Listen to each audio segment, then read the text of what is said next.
Well, the first question, sorry. Hi. Yeah, thanks. Hi, it's Ross from the here, and I came late on this a bit, so apologies. I was just picking up on your last one on then the JV principles and the low factory cladding comments. And so I'd just really be curious to hear you expand a little bit on that, and maybe Jason's views on that as well.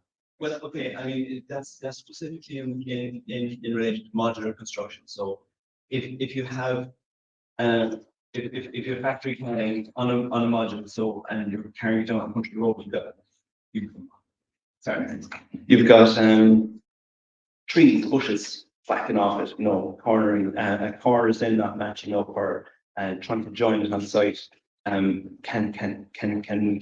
was found to be an issue. So by having no factory cladding, you've got greater width for transport as well, which leaves a wider module there, like 3.75 meters. So you can be limited architecturally, in some cases. So not having the cladding allows that greater width, and there's no issue. There's less issues on site trying to match up and repair damage and things. So that's primarily it. As well as cost, like this was 20 years ago, or so. So therefore, there wasn't the systems that are more as accepted as they're now as well. So. Thank you very much, Ross. Any other questions? It's the Ross one as well. Is that on it? So Ross, I suppose, echoing a little bit what Michael said. We've reviewed strategies for us and our MMC and transition plan. And currently, with some of the constraints that exist, in particular around transport, it's not viable for our business at the moment to go 3D volumetric. So 2D is the solution for us. And the reason for that is we're recently at the start of the week, I was over in a 3D volumetric UK company, and they can deliver modules up to 5.2 or 5.4 wide, but it means they can deliver 2 modules per 2-story house, 1 ground floor, 1 first floor. At the moment, the challenge for us is we only have a maximum limit of 4.2. So that means we need to utilize 4 modules per 2-story house. So there's a lot of inefficiencies in stitching up the wall. There's redundancy in materials, which obviously adds cost and carbon. And it's obviously a bit more trickier in terms of stitching up. So that's one of the fundamentals we are looking at that. But for us, the utopia is optimize 2D. So we want to go and install this on site because adverse climate conditions is impacting our program on site, and as well as shortage in bricklayers and blockers. So just without going on too much, I echo what Michael said as well too, in terms of we got to look at this holistically, and the design is key at the start. So we can't just look at a material in isolation for cost. We need to look at what that material will do to the rest of the building. So going lightweight will allow us to increase production and install, but also reduce loads on foundations and all of that and volume. So that's cost savings in carbon, cost savings in actually the material you put in the ground.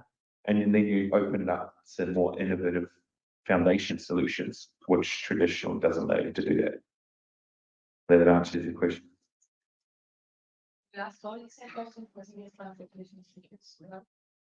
Ours is slightly different, I suppose. I mean, we'll be detailing everything to be road transport width-wise, the size of the modules that we will detail. Again, echoing the lads' comments earlier, standardization is extremely important to try and get that into the design at the early stage. So if we can achieve that early stage involvement and the planning of that, I think that solves a lot of the issues that we have overcome in the past by bringing it then to be standardized modules. Any other questions?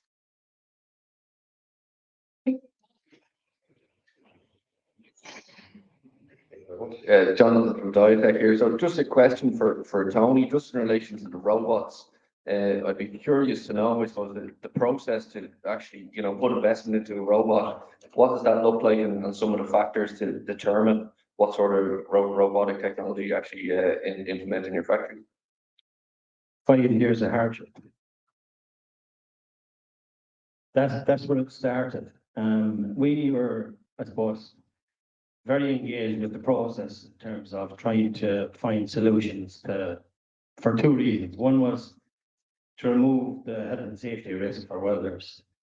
And we engaged with a company in Germany called KUKA, and they were very supportive. Again, I'd have to say, I mentioned the Enterprise Ireland also were very supportive of assisting us with the help and the development of the process. And we combined with those two partners and a company called Design Pro down in Limerick. We began to write the software, and it was soon very transparent that if you didn't have the jigs right, you had nothing right. So the hardship became lesser as we learned along the journey, I suppose, but it took us 5 years. And we now have robotic process in production on the production line. The welder is now upskilled, he's a robotic technician. And our panel process was gone from 23 minutes down to 7. So it's been pretty successful for us, to be fair. Brilliant, thank you very much. And then, sorry, just a question to Jason, in terms of Glenveagh's use of robotic, is there anything currently being used or intended to use from that perspective? Yeah, so we're looking to explore opportunities at the moment. We're in that, I suppose, R&D stage at the moment. And I suppose it all comes down to the product that we decide on. But obviously there's quite versatile some of the robots out there. Actually, I'll be interested to go see your robots actually, Tony, after this. But it's a huge commitment, which I suppose a PLC like ourselves can make in terms of capital investment, but not many other companies can make that. So there's great funding. We're working with Enterprise IT at the moment in terms of our R&D, in terms of looking at facade solutions. But there most likely needs to be more capital support for companies to make that step. Yeah, and we're looking at opportunities. I suppose the answer is yes, but we're in the exploration point at the moment, determining what the facade is going to be, and then looking to obviously maximise on some of the automation is key.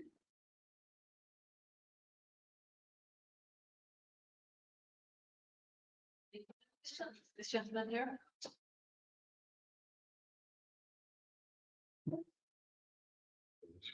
Hi, just a quick question, Tony. Is there kind of a minimum scale for the faster fix of the size of the project or the size of the slab or relation that makes it efficient? Brilliant. Thanks for that question. I suppose we've been looking at this very closely for the last 5-6 years in terms of substructure elements. There's no minimum or maximum kind of process that you can't make it apply to that makes it efficient. But on the substructure, like upper floor elements, most concrete units that are designed, they're all designed in 10, 12, and 16 mil bar. That's 16 mil is the most common bar in our industry. And from our point of view, I suppose the reason we're making the investment in the new offsite facility with full automation is commercially it just doesn't work. With the labour force that we have and the costs that are in our industry, you can't make it work. By doing it offsite in those smaller diameters, you're carrying less weight on trucks, everything becomes more expensive. So we've taken the decision to invest in the future, and it's what now in November or December of this year, you'll be able to drive into a factory in Portlaoise and pull a retaining wall panel onto the back of your trailer and drive out with it. It's pre-made, foundations, big impact for houses in modular packs.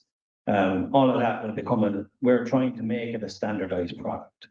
And again, the echo is of standardization, trying to get the engineering world and the architectural world into a standardization product to promote offsite is extremely important. And if we can get that coming through the industry, you'll see a lot of the problems start to get solved. Yeah, I think if it could be solved with smaller projects, it's going to make a big difference rather than the largest.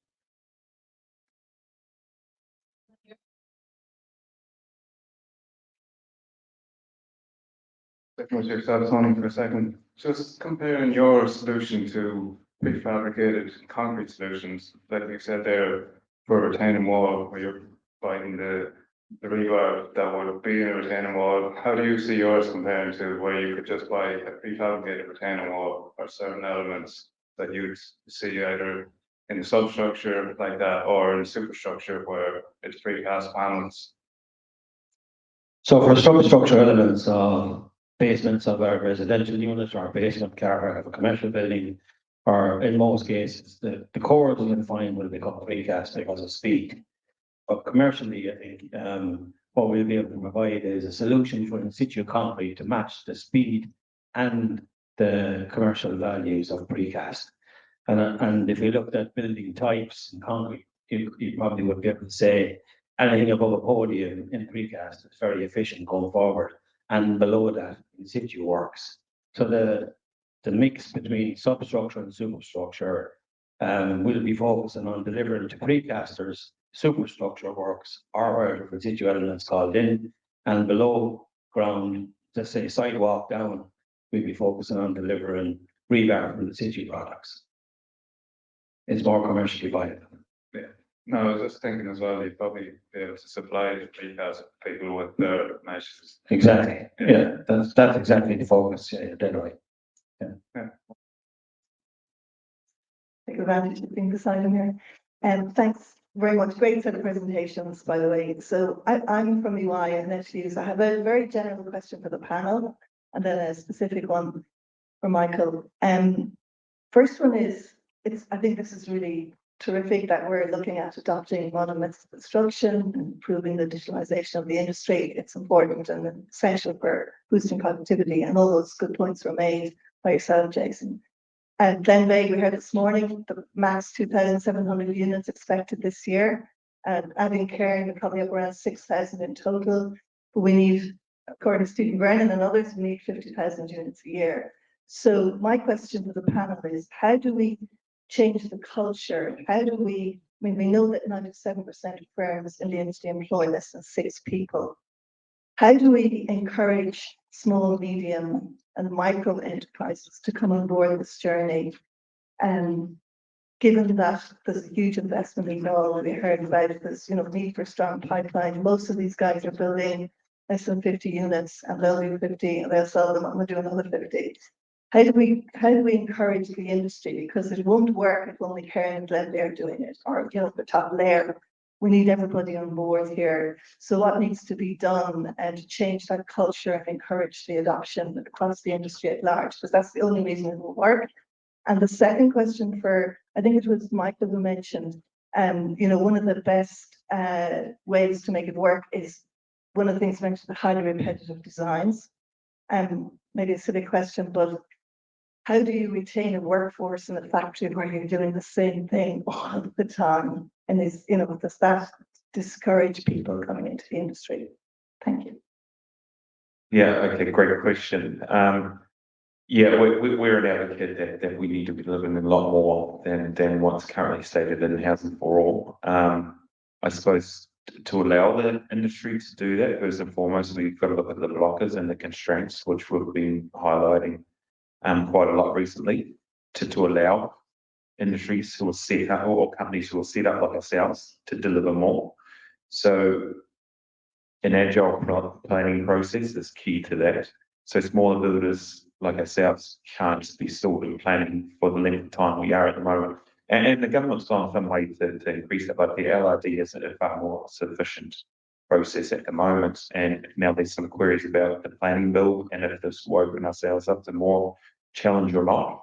But we need to streamline that process. We need to look at the constraints and look at removing some of these, but not it doesn't need to be removed to the detriment to quality. And standardization in its own right, sometimes there's a stigma associated to that. But if you look at Japan, we've done a lot of research on that, reduced the components of their houses by a third. And now one of the most successful delivery jurisdictions of MMC. And there's not a repetitive nature because you can deal with change with your fabric of the public realm, integrating all of that. And secondly, I think the smaller builders, as you mentioned, it probably comes back to further support up front as well. And key is that control over supply or that reassurance that you can feed the beast, so to speak. Yeah, that's very important. Yeah, I just reiterate what Jason said there. I mean, if you can't or don't have pipeline, it's very hard for any individual company to try and bring themselves forward. Firstly, to do the CapEx spend, and it is quite an expensive spend. We're talking about robots earlier on. They're not cheap, you know. So there needs to be consistency in the supply chain. I think the regulations need to change to support that. If we look at the mundane part of what you described, let's say, if it all becomes standardized.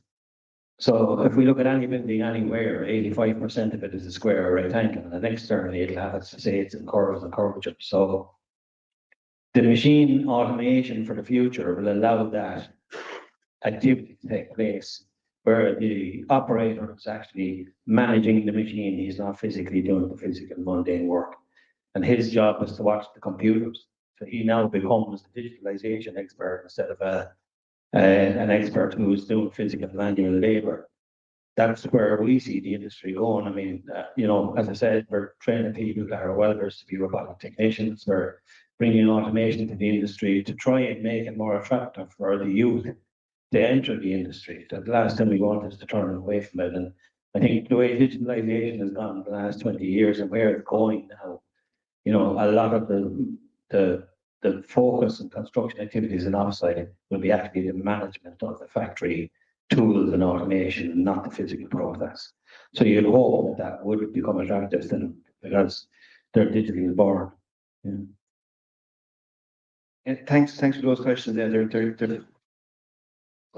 and in terms of how to change the culture. Well, it starts with planning. In terms of providing that pipeline. If every site in the country was modularizable, then you've got an automatic pipeline. How do we achieve that? Well, I mean, through the planning station in the UK, they have what's called non-material alteration. So you can apply for a minor change without having to go back in for planning again and going through that risk. So removing the planning risk to modularize a scheme would be very important. That will then give the opportunity for the small and medium enterprises then to scale up and to change their systems to suit. There's a lot of small modular companies at the moment who are in a very bespoke market that could change. They have the basic skills to go into this. You know, they need the pipeline. Well, the pipeline, a company is dead on arrival. It's if you have a gap of a month or 6 weeks in your process, that's your profit for the year gone, you know, and two of those when you're gone under. So that will achieve your highly repetitive design then to provide a pipeline. And in terms of the boredom factor, you know, what has been found in the UK, people prefer to work indoors in a clean, regulated, safe environment. You know, it also attracts in more women. And John Lloyd, my colleague in the UK, he's happy for me to talk about him, by the way. And so I'm happy to all his tilers and painters were women because they had better attention to detail, you know. So that creates a better gender balance, you know.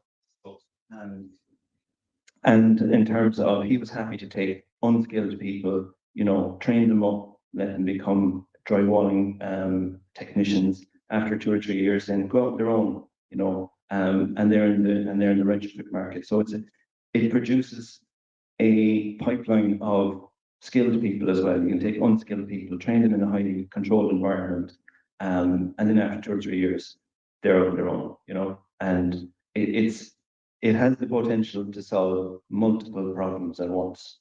Once the planning regulations and the building regulations line up, and then standardized designs all line up to provide an ecosystem that allows for the standardization and the efficiency that comes with that.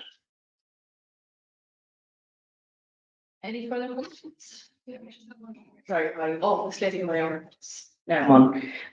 I actually work with Annette in the economic advisory team at EY. And Tony, I'll pick on you if that's all right, because you had a slide on it around the different types of labour force that you need, mechanical engineers, electrical engineers. And I'm just wondering and I'll open it up to the panel as well, what's the access to that skilled labour like in the market at present? And then if there isn't so much of an access, what's the appetite to upskill the traditional labour force, given what are obviously some constraints and maybe some barriers to allow them time to access some of those training facilities? Thanks. Thanks for that question. It's a very important one, actually. The labour force, as we know, is not sufficient enough to deliver what we require in this country. The upskilling of our current staff and training our current staff is actually become the norm in our business. We're doing it every week. We have a program enacted in our business that, you know, all our people are now becoming multifunctional, multitask people in every stage of the development of where we're going as a company. So that's just become the norm, and we have to do it in order to keep management levels within the business at a point in time for the support of further expansion. In terms of like 3D modelers and engineers and BIM engineers, it's starting to come back now. It was very, very, very lean for a few years. But now there's colleges running courses on it. There's youth starting to invest in it. The only obstacle I suppose we have is that youth are seeing a lot more attractive environments outside of Ireland, and they're saying we'll give that a lash first and we come back then. So that's happening, but we are still getting people who are interested in the youth we find coming out of college now. They're already engrossed in the digital world. They're completely engrossed in it. They can do stuff that we wouldn't ever have dreamt could be done. So that's a good thing, I think, in terms of the learnings that are coming from college and stuff like that. Mechanical engineers, electrical engineers, BIM leads and senior leads, we're training those up, but they're actually not, the BIM leads aren't actually there. That's I suppose, a gap in the skills that has been there for the last 8 or 9 years that we need to kind of bring people forward. And we have been training people for over 10 years now in BIM, and we've brought a good few people on, but you won't find them in the marketplace. You go there right there today, that the experience is coming and there are learnings there, but it's not there yet.